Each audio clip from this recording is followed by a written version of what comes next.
ప్రేక్షకులందరికీ నమస్కారం. మీ డాక్టర్ సుందరి ప్రేక్ష. కొత్త ఆంగ్ల సంవత్సరంలో అడుగు పెట్టబోతున్నాం 2026లో. 2025 గుడ్ బై చెప్తూ రాబోయే కాలం అంతా ఆశాజనకంగా ఉంటుందా గతం కంటే అని కుంభరాశి వారు ఇప్పటికైనా మాకు బాగుంటుంది ఈ సంవత్సరం అయినా అని చాలా ఆశతో ఎదురు చూస్తున్నారు. అటువంటి కుంభరాశి వారికి ఈ సంవత్సరం ఎలాంటి ఫలితాలు ఇస్తున్నాడు రాశ్యాధిపతి శని. అలాగే కుంభరాశిలో అసలు ఎవరు వస్తారు అని చూస్తే కనుక ధనిష్ట 3, 4 పాదాలు, శతభిషం 4 పాదాలు, పూర్వభద్ర 1, 2, 3 పాదాల్లో జన్మించిన వారందరూ కూడా కుంభరాశి కింద వస్తారు. రాశ్యాధిపతి శని, వ్యయాధిపతి కూడా శని భగవానుడే. వీరికి ప్రస్తుతం పాపం బాధలు అంటే ఏలినాటి శనిలోనే ఉన్నారు, గరిష్ట స్థాయిలోనే ఉన్నారని చెప్పొచ్చు. స్టార్ట్ అయ్యేది ఏలినాటి శని. అలాగే జన్మరాశిలో జన్మ రాహు సంచారం.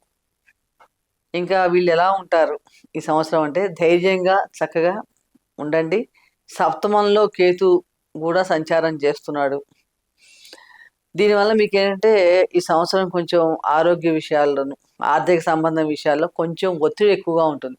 కానీ వాటిని అన్నిటినీ మనం ప్రణాళిక ముందు నుంచి కనుక ప్లాన్ చేసుకొని ఒక క్రమ పద్ధతిలో క్రమశిక్షణ పాటిస్తూ ఉంటే కనుక చాలా మటుకు మీరు విజయ అవకాశాలు పొందగలుగుతారు. ఎందుకంటే శని భగవానికి కావాల్సిందే క్రమశిక్షణ. మీ రాశ్యాధిపతి శని ద్వితీయ స్థానంలో ఆర్థిక భావంలోను కుటుంబ స్థానంలో సంచారం చేస్తున్నాడు. కాబట్టి మీరు ఎందుకంటే రాశ్యాధిపతే కాబట్టి అంత ఇబ్బంది పెట్టడు.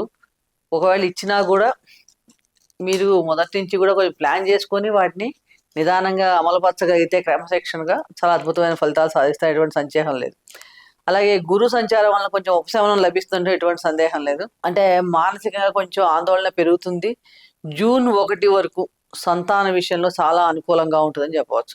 కాబట్టి వారి సంబంధించిన పనులు ఏం చేయాలన్నా కూడా జూన్ 1లో చక్కగా పూర్తి చేసుకోండి. జూన్ 2 నుండి అక్టోబర్ 31 వరకు కూడా మీ శత్రువులపై ఎటువంటి ఉన్నా కూడా చక్కగా విజయ అవకాశాలు మెరుగుపడతాయి. వాటి వల్ల మీకు ఎటువంటి ఇబ్బందులు కూడా ఉండవు. అక్టోబర్ 31 తర్వాత గురువు వెళ్ళి కేతువుతో కలుస్తున్నాడు. దీనివలన ఈ గురుకేతువుల సంయోగం వలన ఆధ్యాత్మిక విషయాల ఆసక్తి పెరుగుతుంది. అలాగే విద్యార్థులు కూడా నేచురల్ పంచమ స్థానంలో గురుకేతువుల సంయోగం ఉన్నప్పుడు కొంచెం ఏకాగ్రత పెంచుకొని కష్టపడి చదవాలి. కొంచెం ఒకసారి మానసికంగా వైరాగ్యం, అబ్బా ఏం చదువుతాం ఇంకా చాలే అన్న భావన రాకుండా ఉంటాం. గణపతిని ఆరాధన చేసుకుంటూ ఆ గణపతిని స్మరిస్తూ కనుక ముందుకు సాగితే కనుక మీరు విజయ అవకాశాలు చక్కగా పొందగలుగుతారు. ద్వితీయంలో శని సంచారం. దీనివలన కొంచెం దంతాలకు కానీ చిగుళ్ళకు సంబంధించిన సమస్యలు ఇలాంటివి ఇబ్బంది పెట్టే అవకాశం ఎక్కువగా ఉంది. జన్మరాహు. ఇంకా జన్మరాహు అంటే ఊహా ప్రపంచంలో వ్యవహరిస్తూ ఉంటారు. కొంచెం ఊహలు ఎక్కువగా ఉండి ఏదో చేసేయాలి, పెద్ద పెద్ద ప్లాన్లు వేసేసుకుంటూ ఉంటారు. దానివలన ఒత్తిడి ఆందోళన పెరుగుతుంది. కాబట్టి ప్రాక్టికల్గా నేల మీద నడవటానికి ప్రయత్నించండి. ఆ రాహు మాయ నుండి తప్పించుకోవాలంటే కనుక ఓం దుమ్ దుర్గాయ నమః మంత్రాన్ని ప్రతిరోజు వీలైతే చక్కగా జపిస్తూ ఉండాలి. కాబట్టి ఎక్కువ ఊహించుకోవడం మానేసి ప్రశాంతంగా అమ్మవారి పాదాలు పట్టుకోగలిగితే కనుక ఆ మానసిక ఆందోళన తగ్గి మీకు అద్భుతమైన అవకాశాలు రావడానికి, సరైన ఆలోచించడానికి కూడా మీకు అవకాశం పెరుగుతుందంటే ఎటువంటి సందేహం లేదు. అంటే మీ ప్రవర్తన ఎలా ఉంటుందంటే ఈ రాహు ప్రభావం వలన జన్మరాశిలో రాహు సంచారం ఏడాదంతా ఉండటం వలన కొంచెం ఇతరులకు కొంచెం వింతగా అనిపిస్తుంది అన్నమాట. ఏదో చేసేయాలి, పెద్ద పెద్ద ప్లాన్లు వేసేస్తారు, పెద్ద పెద్ద ఇన్వెస్ట్మెంట్ చేసేయాలి, పెద్ద వెంచర్లను చేసేస్తాం అని తెలియకుండా ఒక అహంకారాన్ని కూడా ఇస్తాడు రాహు మన బుద్ధి మీద.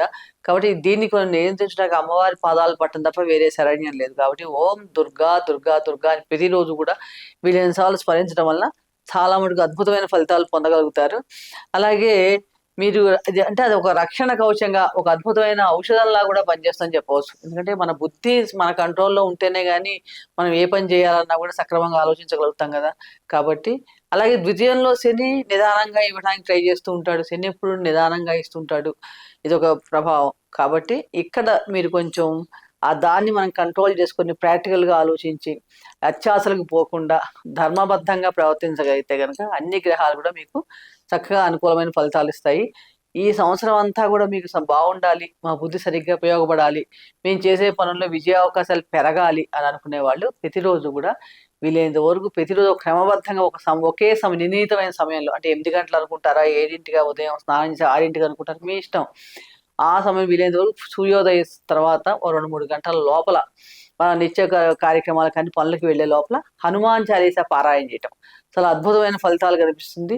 అలాగే దుర్గాను ప్రతిరోజు అనుకోవడం వల్ల అన్ని విషయాల్లో జయం కలుగుతుంది. గణపతి ఆరాధన చేయటం వల్ల ఏమైనా అడ్డంకులు ఉన్నా కూడా ఆరోగ్య విషయాలు కానీ వీటన్నిటిలో కూడా చాలా మంచి ఫలితాలు ఉంటాయి. కాబట్టి చక్కగా ఇవన్నీ పాటించండి. అలాగే శనివారం నాడు శని భగవానుడికి దీపారాధన చేయడం, నువ్వులతో శివాభిషేకం చేసుకోవడం చాలా అద్భుతమైన రెమెడీ. కుదిరిన వాళ్ళు ఎవరు ఉంటే సుందరాకాండ 48వ సర్గం కూడా ప్రతిరోజు పారాయణ చేయడానికి ప్రయత్నించండి. మంచి ఫలితాలు పొందండి. శుభం.